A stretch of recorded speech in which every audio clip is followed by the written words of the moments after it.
Alright, Shalom, all honor and praises be unto Yahweh Bashmi Shai.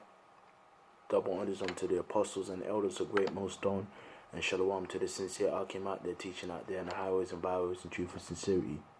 It is the brother Shakal from the GMS London camp. And a quick scripture I want to speak on is the speech that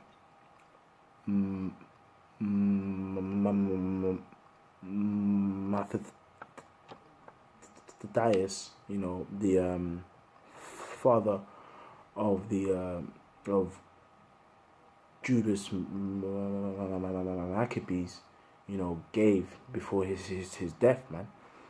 And the main reason as to why I want to speak on the scripture is because it heavily applies unto us now. And if you go towards the end of that scripture in spirit, it's actually a prophecy for this time period that us lot are in, because that's when his last few words are ultimately going to come to pass. And you understand what I mean when I read the scripture, because the times that we're approaching, World War III, martial law, the RFID chip, the time of temptation, the time of trouble, all we have is this truth. And from now on to the time we're saved and beam up into them chariots, we gotta give our all for this truth, man. Because by this word is how we'll be saved. If we're the chosen of the Lord to endure, man. So scripture I want to read is Romans 15:3. See, what it says. It says, and for whatsoever things were written aforetime were written for our learning, that we through patience and comfort of the scriptures might have hope. That's right, because the scripture says, and wisdom, which I'm reading now. But the point is that this truth, this word here, is what the comforter, man. This word is what keeps you strong and firm. If the spirit of the Lord is upon you, if the spirit of the Lord Yahweh Shai is upon you. So this is Isaiah 33:6, and wisdom and knowledge, right, shall be the stability of thy times. That's right, because the times that's about to approach this earth, the only things that will keep us grounded and strong and firm is by being being the chosen of the Lord, and the Lord having His Spirit upon you, and by what? Firmly taking heed to this truth, man. By firmly taking heed onto this word, because when the time of trouble approaches, when there's wars, when there's people in the streets are starving, when the economy completely crashes, when everything is scarce, what we will be thinking about is this word, where everyone else will be thinking about is confusion and carnality, man. But we will be thinking about this truth. And it says, and wisdom and knowledge shall be the stability of thy times, the strength of salvation. That's right. This truth is going to be the strength of our salvation, because of what? Of hope. As it says, whatsoever things were in the foretime are written for our learning, that we through patience and comfort in the scriptures might have hope. Right? It says, the fear of the Lord is treasure. That's right. The Lord holds it as a real dear thing to have fear, because why? Fear is really faith. If you fear the Lord, then you have faith. right? So that's really it, man. I believe I should have another scripture. This is Jeremiah 3:23, I believe. Let's see what it says here, because I have it written down in my scriptures. It says, no, actually, no, that's not the point for now. Isaiah 41.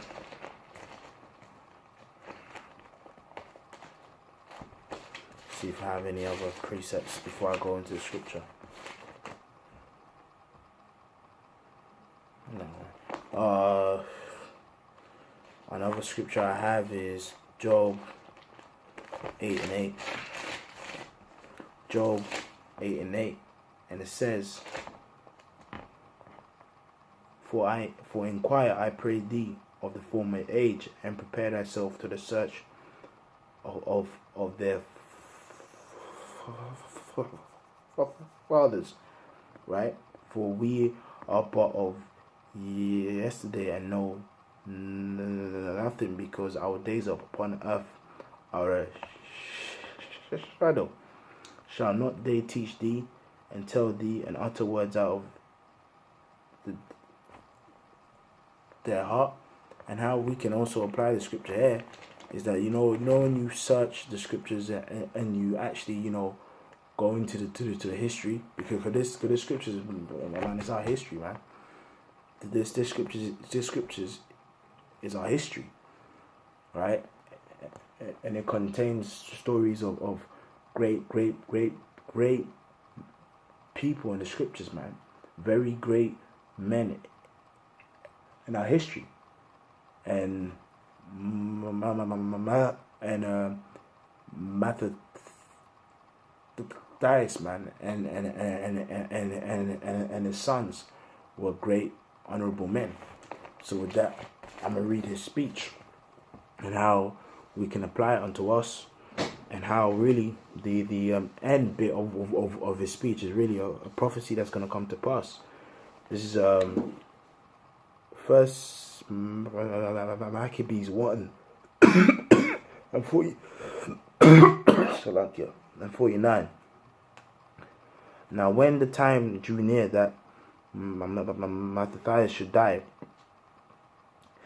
he said unto his sons, Now had pride and rebuke gotten strength, and a time of destruction and wrath of indignation.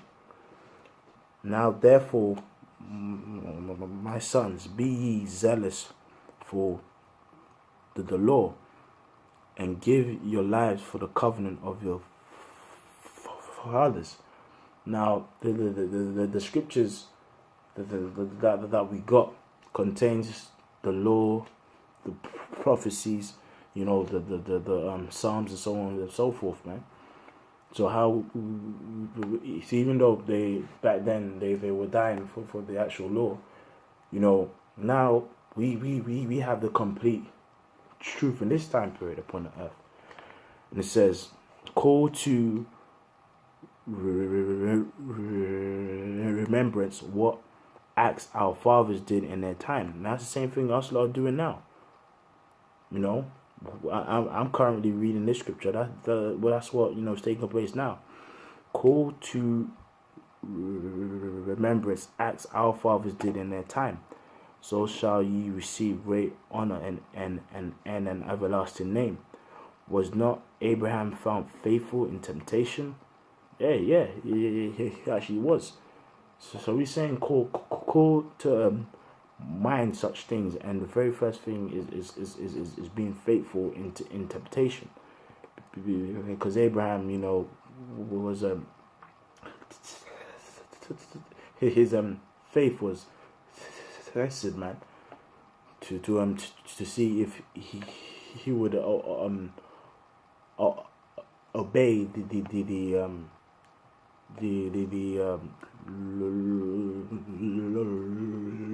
Lord, man.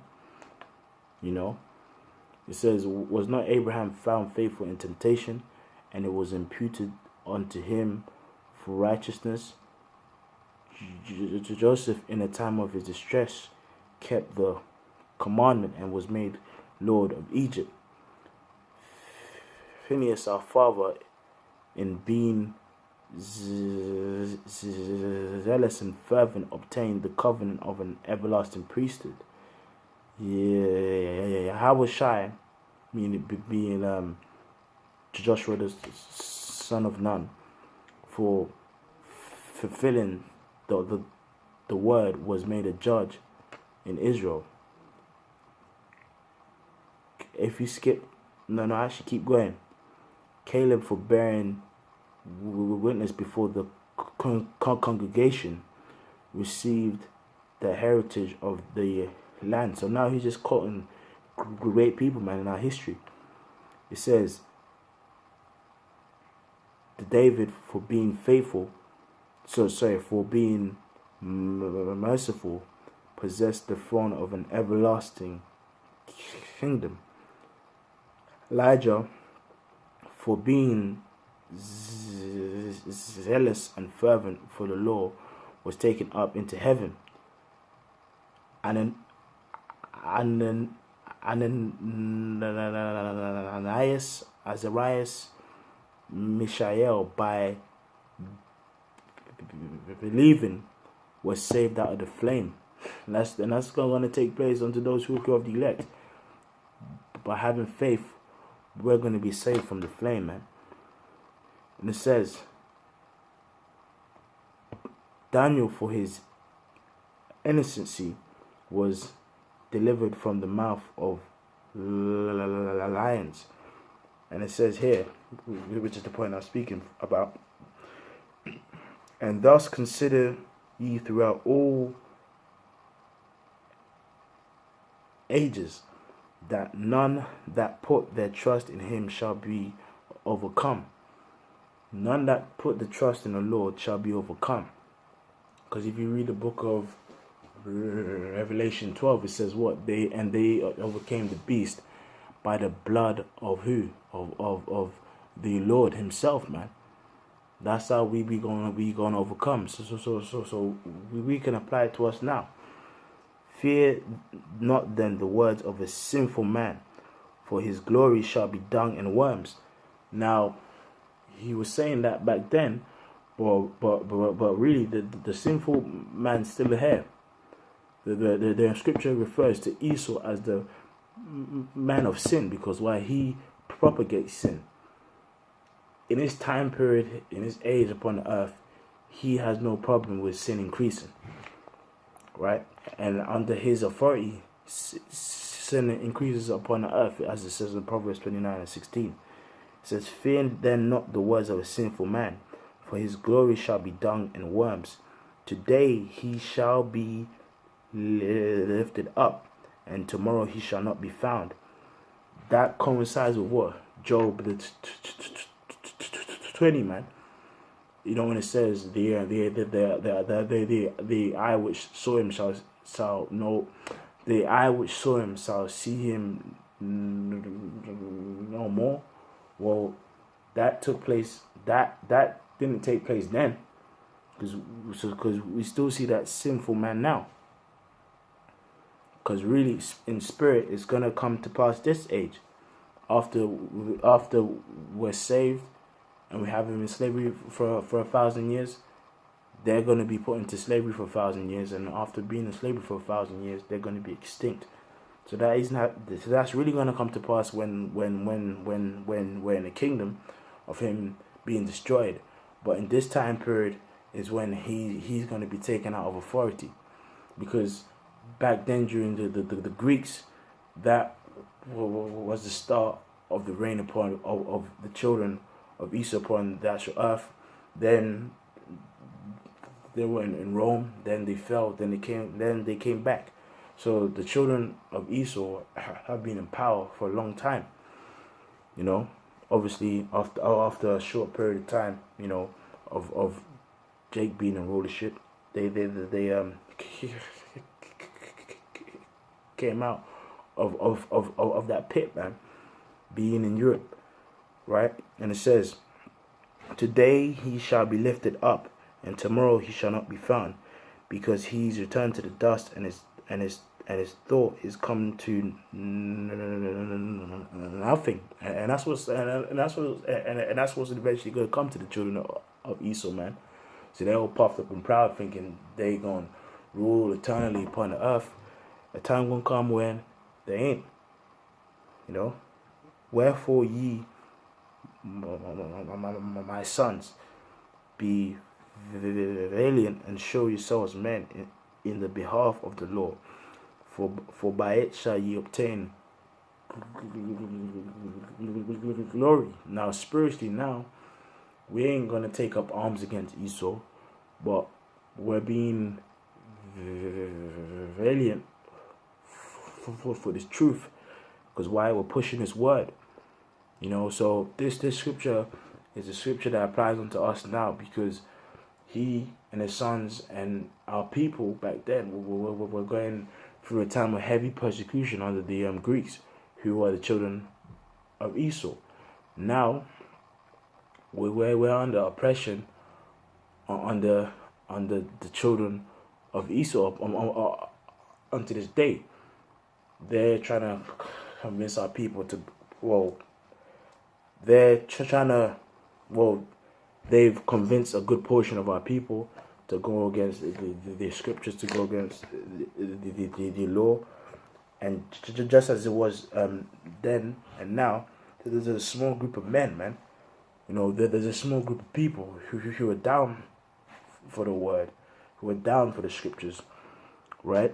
And we have to call to mind, as He did, past scriptures of great men in our history, to basically think upon those words to give us comfort, because the time gonna come when we gonna overtake them and have power upon the earth, and after that they gonna go into slavery, man.